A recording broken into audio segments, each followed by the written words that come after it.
दरवर्षीप्रमाणे यंदाही परतवाडा येथे गजानन महाराज पालखीचे भव्य स्वागत करण्यात आले। भक्तिभावाने न्यायलेल्या या सोहळ्यात हजारो भाविक भक्तांनी हजेरी लावली।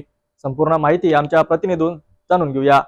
अंजनगाव मार्गावरील शांती वाटिका येथे दरवर्षीप्रमाणे श्री दुर्गा माता संस्थान खेड येथून गजानन महाराजांची पालखी पोहोचली। यावेळी जयवंत ज्ञानेश्वरराव राऊत यांच्या परिवाराच्या वतीने पालखीचे मोठ्या उत्साहात स्वागत करण्यात आले।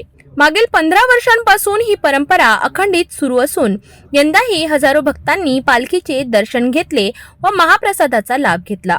गुरुदेव शिक्षण प्रसारक संस्थेचे अध्यक्ष ज्ञानेश्वर राऊत यांनी ही परंपरा पुढेही अखंड राहील अशी प्रतिक्रिया सिटी न्यूजशी बोलताना दिली। दरवर्षीप्रमाणे परतवाडा येथील अंजनगाव मार्गावर शांती वाटिका येथे खेडची पालखी येते आणि संत गजानन महाराजांच्या पालखीचं भव्य स्वागत इथे शांती वाटिकामध्ये राऊत परिवाराकडून केला जाते। आणि इथं दादासाहेब राऊत जे गुरुदेव शिक्षण प्रसारक मंडळाचे अध्यक्ष आहेत, या संस्थेचे अध्यक्ष आहेत।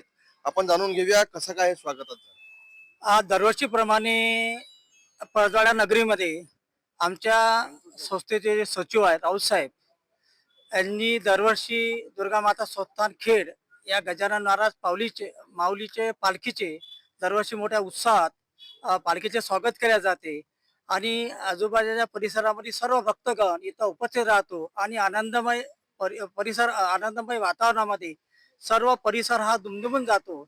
अशा या गजानन माऊलीच्या चरणी या सर्व राऊत परिवारातर्फे या भव्य पालखीचं मोठ्या उत्साहात मोठ्या भक्तगणांचं उत्साहात स्वागत केले जाते आणि गजानन माऊली सर्वांना आशीर्वादाच्या रूपाने सर्व पावन या भूमीमध्ये पावन करते।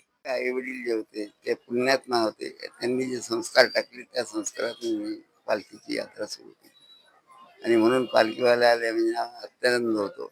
गजानन महाराज आमच्या घरी आले असं आम्हाला वाटते, म्हणून हा आनंदी आनंद आहे। किती वर्षापासून परंपरा सुरू आहे? हे गेले अनेक वर्ष झाले, 20 वर्ष झाले। परंपरा आणि श्रद्धेचा संगम असलेल्या या सोहळ्याला दरवर्षी हजारो भाविक उपस्थित राहतात।